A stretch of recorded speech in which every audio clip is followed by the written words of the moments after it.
사도행적 제12장 박해자에서 제자로. 복음 선포에 따른 성공으로 매우 자극을 받았던 유대 지도자들 중에서 특출한 이는 다섯 사람 사울이었다. 사울은 로마 시민으로 태어났으나 혈통으로는 유대인이었고 예루살렘의 가장 유명한 랍비들에게서 교육을 받았다. 사울은 이스라엘의 족속이요 베냐민의 지파요 히브리인 중에 히브리인이요 율법으로는 바리새인이요 열심으로는 교회를 핍박하고 율법의 의로는 흠이 없는 자였다. 랍비들은 사울을 크게 유망한 청년으로 간주하였고 그가 유능하고 열심히 있는 고대 신앙의 옹호자라는 큰 희망을 품고 있었다. 그는 사내들인 공의회의 회원으로 등용되어 권세 있는 자리를 차지하게 되었다. 사울은 스데반을 신문하고 판결하는 데 중요한 역할을 하였고 하나님께서 그 순교자와 함께 하시는 뚜렷한 증거를 보고 사울은 예수를 따르는 사람들을 반대하는 데 있어서 그가 신봉했던 그 사업의 정당성을 의심하게 되었다. 그의 마음은 깊은 감동을 받았다. 그는 당황하여 그가 그들의 지혜와 판단을 온전히 신임했던 사람들에게 호소하였다. 그리하여 마침내 사울은 스데반이 신성 모독자요 순교한 제자가 전파한 그리스도는 협작꾼이므로 거룩한 직분을 가지고 봉사하는 자신들이 틀림없이 옳다는 제사장들과 관원들의 주장을 수긍하였다. 사울이 큰 고민 없이 이 결론을 내린 것은 아니었다. 그러나 결국 그가 받은 교육과 편견, 옛 스승들에 대한 존경심, 그리고 인기를 얻으려는 그의 교만으로 그는 양심의 소리와 하나님의 은혜를 배반하였다. 제사장들과 서기관들이 확실히 옳다고 결정하고 나자 사울은 예수의 제자들이 가르친 교리에 대하여 매우 가혹한 반대자가 되었다. 거룩한 남녀들을 재판정으로 끌어다가 단순히 예수를 믿는다는 이유만으로 투옥하고 심지어 사형에 처하게 선고한 사울의 활동으로 새로이 조직된 교회는 슬픔과 침울에 잠기게 되었으며 많은 사람들은 안전을 위해 도망하게 되었다. 이 핍박으로 예루살렘에서 쫓겨난 이들이 두루 다니며 복음의 말씀을 전했다. 그들이 간 도시들 가운데 다메섹이 있었는데 새로운 신앙으로 많은 개심자를 얻었다. 제사장들과 관원들은 방심치 않는 노력과 가혹한 박해를 함으로 이단이 진압되기를 바랬다. 이제 그들은 새로운 가르침에 대하여 예루살렘에서 취했던 단호한 조치를 다른 곳에서도 도취해야 한다고 생각했다. 그들이 다메섹에서 하기를 바랬던 그 특별한 일을 사울이 돕겠다고 제안하였다. 주의 제자들에 대하여 여전히 위협과 살기가 등등하여 사울은 대제사장에게 가서 다메섹 여러 회당에 갈 공문을 청하니 이는 만일 그 돌을 좇는 사람을 만나면 물론 남녀하고 결박하여 예루살렘으로 잡아오려 함이라. 이와 같이 대제사장들의 권세와 위임을 받은 다섯 사람 사울은 건장한 힘과 활력 그리고 그릇된 열심으로 불타올라 그의 삶의 전 방향을 전환시킨 그 특별한 사건이 일어난 잊지 못할 여행길에 올랐다. 그 여행의 마지막 날 정오에 피곤한 여행자들은 다메섹 가까이 이르러 인근 산에서 흘러내리는 시원한 시냇물로 물을 댄 비옥한 땅과 아름다운 전원과 과실이 풍부한 과수원들이 다 보이는 곳에 이르렀다. 황량한 황무지를 오랫동안 여행한 후라 이와 같은 광경은 참으로 상쾌하였다. 사울이 그의 일행들과 함께 아래에 있는 비옥한 평야와 아름다운 성읍을 경탄하면서 바라보고 있을 때 후련히 너무나 현란하여 인간의 눈으로는 감당할 수 없는 하늘로서 해보다 더 밝은 빛이 나와 내 동행들을 둘러 비추었다고 그는 후일에 말하였다. 눈이 멀어 당황한 사울은 땅에 엎드러졌다. 그 빛이 계속 그들에게 둘러 비추고 있는 동안 사울이 들으니 한 소리가 들려 히브리 방언으로 이르되 사울아 사울아 네가 어찌하여 나를 핍박하느냐. 가시체를 뒷발질하기가 내게 고생이니라. 내가 대답하되 주여 뉘시니이까. 주께서 가라사대 나는 네가 핍박하는 예수라. 공포에 사로잡히고 강렬한 빛으로 거의 눈이 먼 사울의 동료들은 어떤 음성을 들었으나 아무 사람도 보지 못하였다. 그러나 사울은 들은 말을 깨달았으며 그에게 말씀하신 분, 곧 하나님의 아들이 그에게 분명하게 나타났다. 사울은 그의 앞에 서신 영광스러운 분에게서 십자가에 못 박히셨던 그분을 보았다. 그 상처받은 유대인의 영혼 위에 구주의 얼굴 모습이 영원히 인각되었다. 그분의 말씀은 놀라운 힘으로 그의 마음을 찔렀다. 그의 어두운 마음구석에 큰 빛이 비쳐들어와 과거 생애의 무지와 과오 그리고 현재 성령의 교화하심의 필요를 깨닫게 하였다. 이제 사울은 예수의 제자들을 박해함으로 실은 사단의 일을 하고 있었다는 사실을 깨달았다. 정의와 의무에 대해 가졌던 그의 확신은 모두 제사장들과 관원들에 대한 맹신에 크게 기초되었음을 알았다. 그들이 부활의 이야기는 제자들이 교묘히 날조한 것이라고 그에게 말했을 때 사울은 그들의 말을 믿었다. 그런데 예수께서 지금 친히 나타나 서 계셨으므로 사울은 제자들의 주장이 진실함을 확신하게 되었다. 하늘의 빛이 비추이고 있는 그 시간, 사울의 마음은 놀랍도록 신속하게 움직였다.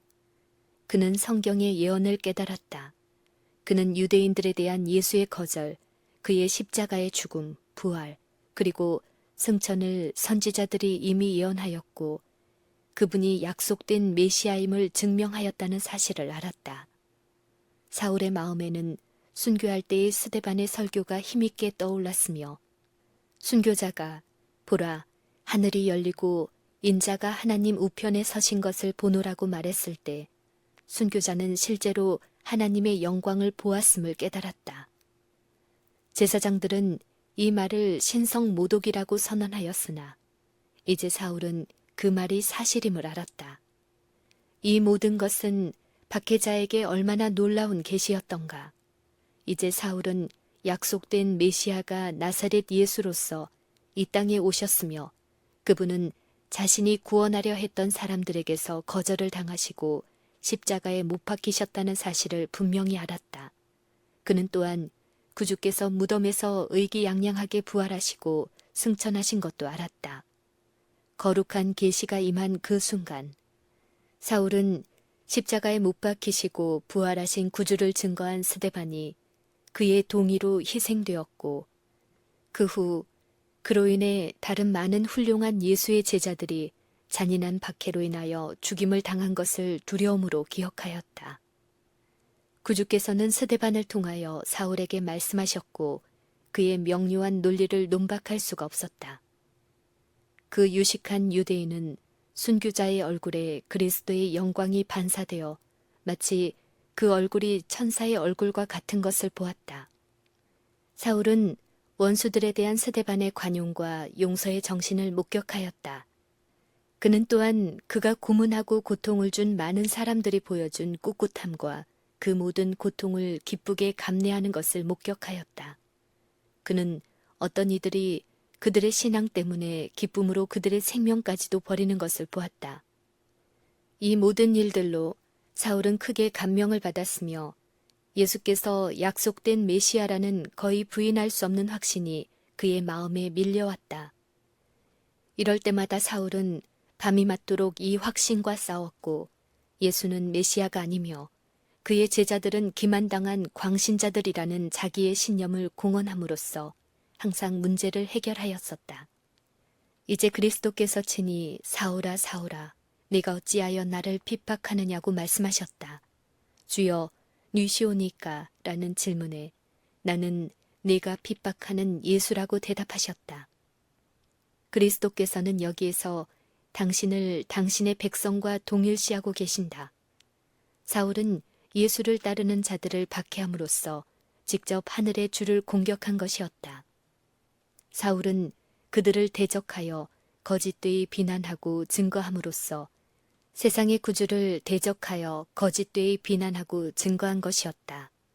사울은 그에게 말씀하신 분이 오랫동안 기다려온 메시아요, 이스라엘의 위로와 구속주이신 나사렛 예수이심을 의심하지 않았다. 사울이 떨고 놀라면서 주여 내가 어떻게 하리이까 하고 물었을 때 주께서는 그에게 일어나 성으로 들어가라. 행할 것을 내게 이를 자가 있느니라고 말씀하셨다. 그 영광이 물러가고 사울이 땅에서 일어났을 때 그는 자신이 시력을 완전히 잃어버린 것을 알았다. 그리스도의 영광의 빛이 육신의 눈에 너무나 강렬하였으므로 그 빛이 사라지자 밤의 캄캄함이 그의 시야를 덮었다. 그는 이처럼 자기의 눈이 먼 것은 그가 예수를 따르는 자들을 잔인하게 핍박한 데 대한 하나님의 형벌임을 믿었다. 깊은 흑암 중에 그가 이리저리 더듬거렸으므로 두려워하고 놀라는 그의 일행의 손에 끌려 다메섹으로 들어갔다. 그 사건이 일어난 날 아침, 사울은 대제사장이 그에게 준 신임장으로 인하여 자족하면서 다메섹으로 가고 있었다. 그에게 중대한 책임이 놓여 있었다. 그는 할 수 있는 대로 다메섹에서 새로운 신앙이 퍼지는 것을 막음으로써 유대 종교의 이익을 도모하라는 사명을 받았다. 그는 그의 사명을 성공리에 완수하고자 결심하였고 그의 앞에 있으리라고 예상한 그 경험을 열렬한 기대감으로 바라보았다. 그러나 그 성으로 들어갈 때에 그의 기대와는 얼마나 다른 일이 일어났는가. 눈멀고 무력하게 되어 고통을 당하고 양심의 가책과 앞으로 그에게 어떠한 형벌이 임할지를 몰라 번민하던 사울은 제자 유다의 집을 찾아 그곳에서 조용한 가운데 명상하고 기도할 수 있는 충분한 기회를 가졌다. 3일 동안 사울은 보지 못하고 식음을 전폐하였다. 이 심령의 고통의 날들은 그에게는 마치 여러 해가 되는 것처럼 보였다. 그는 거듭거듭 괴로운 심정으로 스데반이 순교할 때 그가 취했던 입장을 회상하였다. 그는 스데반의 얼굴이 하늘의 광위로 빛났을 때까지도 제사장들과 관원들의 악의와 편견의 지배를 받고 있던 자신의 죄를 두려움으로 생각하였다. 슬픔과 상심 가운데 그는 자신이 가장 뚜렷한 증거들에 대하여 여러 번 눈과 귀를 닫았으며 나사렛 예수를 믿는 신자들을 잔인하게 핍박하도록 강요했던 일을 회상하였다. 자신을 면밀히 살피고 마음을 겸비케 하는 날들을 외로이 떨어진 곳에서 보냈다. 사울이 다메섹으로 오는 목적에 대하여 경고를 받은 신자들은 그가 그들을 더욱 쉽사리 속이기 위하여 연극을 꾸미고 있는 것이라고 두려워하였다. 그리하여 그들은 그를 멀리하여 동정하기를 거절하였다. 사울은 신자들을 박해하는 데 연합하려고 계획했던 회개하지 않은 유대인들에게 호소할 생각이 없었는데 이는 그들이 그의 이야기를 들으려고조차 하지 않으리라는 것을 안 까닭이었다. 따라서 그는 모든 인간의 동정에서 제외된 것처럼 보였다. 그의 유일한 도움의 희망은 은혜로우신 하나님에게 있었으므로 그는 상한 마음으로 하나님께 호소하였다. 홀로 하나님과 함께 있던 그 오랜 시간 동안 그는 그리스도의 초림에 관한 많은 성경 말씀들을 생각해 보았다. 그의 마음을 사로잡았던 확신으로서 예리해진 기억력을 가지고 사울은 그 예언들을 하나하나 주의 깊이 살피며 내려왔다. 사울이 이 예언들의 뜻을 깊이 생각할 때에 약속된 메시아이신 예수를 거절하게 한 과거 그 자신의 이해력의 무지와 일반 유대인들의 맹목에 놀랐다. 이제 그의 밝아진 시야에 모든 것이 분명하게 보였다. 과거 그가 가졌던 편견과 불신으로 인해 그의 영적인 이해력이 흐리게 되어 나사렛 예수에게서 예언의 메시아를 분별하지 못하게 한 것을 알았다. 사울이 죄를 책망하시는 성령의 능력에 자신을 완전히 굴복했을 때 그는 자신의 생애의 잘못들을 보았고 하나님의 율법의 원대한 요구들을 깨닫게 되었다. 자신의 선한 행위로 의롭다고 확신한 거만한 바리새인이었던 사울은 이제 어린 아이와 같은 겸손과 단순함을 가지고 하나님 앞에 부복하여 자신의 무가치함을 고백하고 십자가에 달리고 부활하신 구주의 공로를 간구하였다. 사울은 아버지 하나님, 아들 하나님과 완전히 조화되고 교제하기를 갈망하였으며 용서와 용납하심을 구하는 그의 열렬한 소망을 은혜의 보좌 앞에 뜨겁게 탄원하였다. 참회한 바리새인의 기도는 헛되지 아니하였다. 그의 마음의 가장 깊은 사상과 감정은 하나님의 은혜로 변화되었고 그의 고상한 능력은 하나님의 영원한 목적과 일치하게 되었다. 사울에게 있어서 그리스도와 그분의 의는 온 세상보다 더 귀중하게 되었다. 사울의 회심은 죄인들을 책망하시는 성령의 기이하신 능력에 대한 하나의 뚜렷한 증거이다. 그는 나사렛 예수가 하나님의 율법을 무시할 뿐 아니라 그의 제자들에게도 율법은 폐지되었다고 가르친 줄로 확신하였다. 그러나 회심한 후에 사울은 예수가 아버지의 율법을 옹호하시려는 분명한 목적을 가지고 세상에 오셨던 분임을 인정하였다. 그는 예수께서 모든 유대 희생 제도의 창시자이심을 확신하였다. 십자가의 죽음으로 모형은 원형과 만났으며 예수께서는 이스라엘의 구속주에 관한 구약 성경의 예언들을 성취하셨다는 것을 그는 또한 깨달았다. 사울의 회심의 기록에는 우리가 언제나 마음속에 간직해야 할 중요한 원칙들이 있다. 사울은 직접 그리스도의 임재 속으로 인도되었다.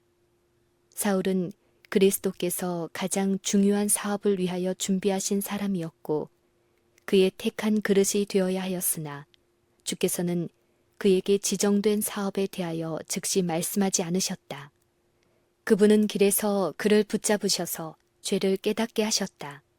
그러나 사울이 주께서 나로 무엇을 하게 하시려나이까? 라고 물었을 때 구주께서는 질문하는 그 유대인을 당신의 교회와 연결시키셔서 거기서 그에 대한 하나님의 뜻을 알게 하셨다. 사울의 마음에 어두움을 비춘 그 놀라운 빛은 주께서 행하신 일이었으나 또한 제자들이 그를 위해 해야 할 일이 있었다. 그리스도께서는 계시하시고 죄를 깨닫게 하시는 일을 이루셨으므로 이제 그 참회자는 하나님께서 당신의 진리를 가르치도록 안수하신 자들에게 배울 준비가 되어 있었다. 사울이 유다의 집에서 홀로 기도와 탄원을 계속하는 동안 주께서는 계시 중에 다메섹의 아나니아라 하는 제자에게 나타나셔서 그에게 다섯 사람 사울이 기도하며 도움을 필요로 하는 중에 있다고 말씀하셨다. 하늘의 사자는 말하기를 일어나 직가라 하는 거리로 가서 유다 집에서 다섯 사람 사울이라 하는 자를 찾으라. 저가 기도하는 중이다. 아나니아라 하는 사람이 들어와서 자기에게 안수하여 다시 보게 하는 것을 보았느니라고 하였다. 아나니아는 천사의 말을 거의 믿을 수가 없었는데 이는 사울이 예루살렘에서 성도들을 혹독히 핍박한 소문이 널리 퍼져 있었던 까닭이었다. 아나니아는 감히 다음과 같이 간언하였다. 주여, 이 사람에 대하여 내가 여러 사람에게 듣사온즉 그가 예루살렘에서 주의 성도에게 적지 않은 해를 끼쳤다 하더니 여기서도 주의 이름을 부르는 모든 자를 결박할 권세를 대제사장들에게 받았나이다. 그러나 그 명령은 피할 수 없는 것이었다. 가라, 이 사람은 내 이름을 이방인과 임금들과 이스라엘 자손들 앞에 전하기 위하여 택한 나의 그릇이라. 천사의 지시에 순종하여 아나니아는 근래에 예수의 이름을 믿는 모든 사람들을 위협하던 그 사람을 찾아내어 고통하는 참회자의 머리에 손을 얹고 말했다. 형제 사울아, 주 곧 네가 오는 길에 나타나시던 예수께서 나를 보내어 너로 다시 보게 하시고 성령으로 충만하게 하신다.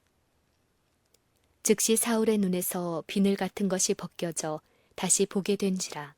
일어나 침례를 받았다. 이와 같이 예수께서는 당신의 조직된 교회의 권위를 시인하셨고 사울을 지상에서 당신이 임명하신 대리자들과 연결시키셨다. 그리스도께서는 이제 세상에서의 당신의 대표자로 교회를 가지셨고 그곳에 회개하는 죄인을 생명의 길로 인도하는 사업을 위탁하셨다.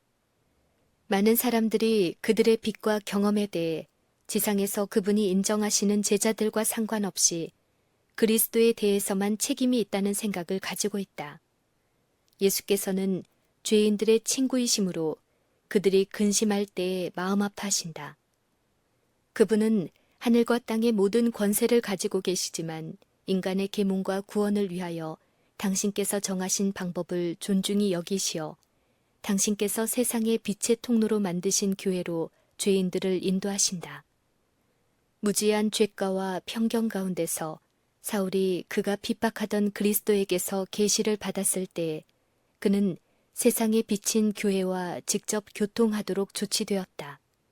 이 경우에 있어서 아나니아는 그리스도를 대표하며 또한 그분의 대리자로 임명을 받은 지상의 그리스도의 목사들을 대표한다. 아나니아는 그리스도의 대리자로서 사울의 눈을 만졌다. 그는 그리스도의 대리자로서 손을 사울에게 얹었다. 그리고 그가 그리스도의 이름으로 기도할 때 사울은 성령을 받았다. 이 모든 일이 그리스도의 이름과 권위로 이루어졌다. 그리스도는 셈이시며 교회는 그것을 전달하는 통로이다.